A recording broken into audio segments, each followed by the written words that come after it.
Bonjour, je vous présente un vol au départ du col du Sapnay.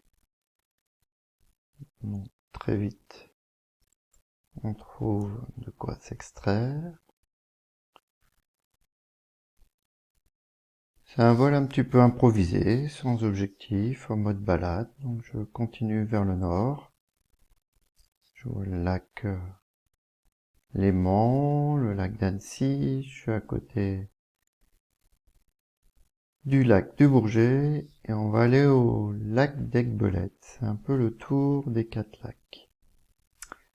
Donc voilà, j'ai pris un gros thermique et j'en profite pour aller en face. Le but c'était d'aller au-dessus du Rhône, voir si on pouvait aller au Grand Colombier, mais comme vous voyez ça descend assez rapidement, donc je décide plutôt prudemment d'aller au-dessus du Rhône, de faire un tour, en restant à proximité de l'atterrissage. Et là je trouvais un thermique au-dessus de Chanaz, et je me dis que ça pourrait faire un bon petit vol de plaine. Et donc je repars en direction du sud, à la recherche de petits thermiques de plaine, donc c'est pas toujours évident. On est sur des petites zones d'ascendance, mais à capter des vrais thermiques, c'est pas simple. En voilà un qui m'amène à 2400 mètres et quelques. Et donc ça me permet de continuer en longeant le lac, toujours en restant sur des...